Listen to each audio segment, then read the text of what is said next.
you are, and I want you to know that. I want you to know that years ago I got involved in politics in a small way in my hometown. They asked me to sit on the Downtown Development Association, and I did that for 4 years. I sat on that board. As part of that, they were trying to do a downtown revitalization, and they asked me to run for town council, and I ran for town council and sat on town council for 4 years, and we were able to get that project funded and get it completed in that 4-year time frame. After that, I got out of the political realm entirely and went to work until 2009.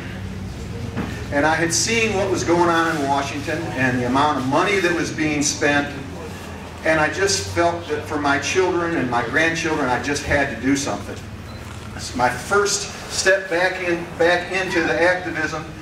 I went down on April 15th, 2009 to a protest meeting that was being held on the Capitol steps down in Columbia. I remember driving down there thinking, this just isn't fun. You just don't feel very good about having to go do these things.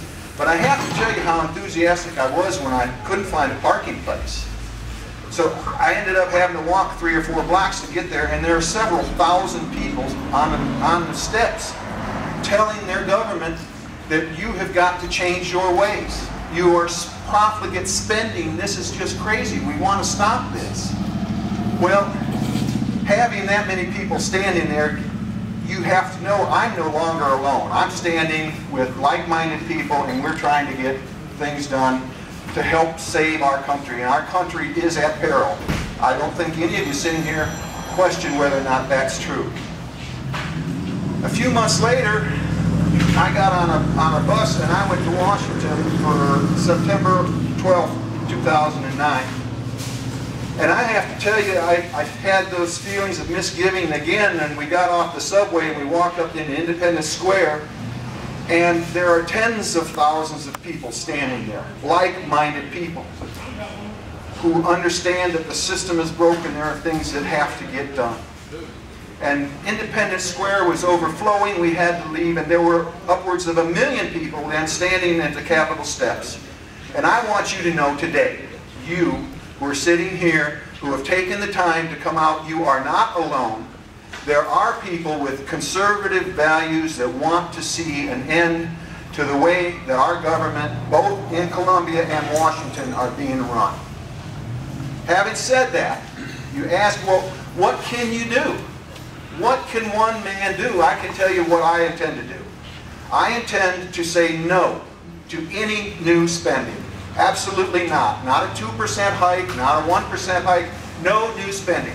If something is so important to you that you want to spend $28 million or $100 million or $6 or whatever it is, find the money elsewhere. Take from a program that's suffering from duplication of effort over here and put it into that. Just put it someplace. You could find that money elsewhere. Lord knows we spend enough money out of Columbia. They say that they're going to pass a $6.7 billion budget. Well, that's not true. That budget's closer to $20 billion. They're taking your tax money, they're taking your fees, your penalties, your fines, and everything else, and federal money, and putting it all in a big pot and spending it to the tune of approximately $20 billion. Well, I think that's enough. No more. No more spending. And I think it's a fairly simple thing to do. You just don't do it. I want to talk about jobs and school. Economic development and jobs. We are in this corridor between the I-77 corridor between Charlotte and Columbia.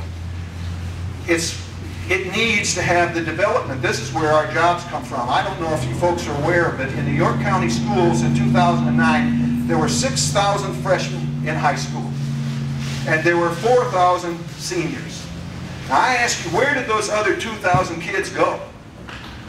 The state of South Carolina, teen unemployment is at 36%, so they didn't get into the job market. Where did they go? Well, they're falling by the wayside.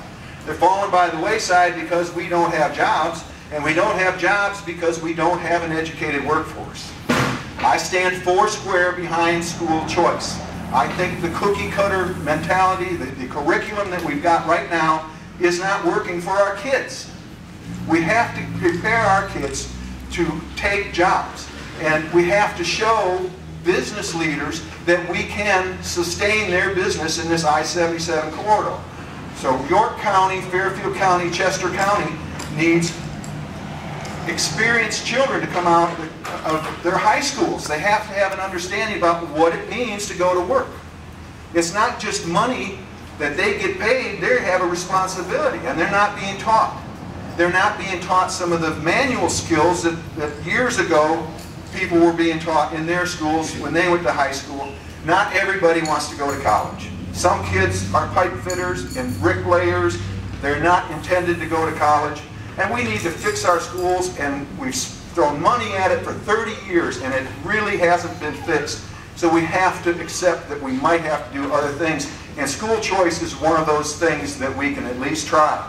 If you're in a school district that's performing well, you probably don't want to have competition. And my guess is if your schools are performing well, nobody wants to come in and compete against you. But if you're in a district like Fairfield County where 46% graduation rate, 46%, less than half the kids are graduating. And I don't understand it. I don't see how we can accept it. And we say there are no jobs. Well, there are no jobs because who wants to put a plant, who wants to do a multi-million-dollar expenditure to come to a place where they can't find a good workforce? And we're responsible for that. The adults are responsible for that. So those are the things that I think are important. Is to get schools and jobs. I think it's one thing, and also no more spending and get things back on track. And with that, I feel I've taken up enough of your time. Thank you very much.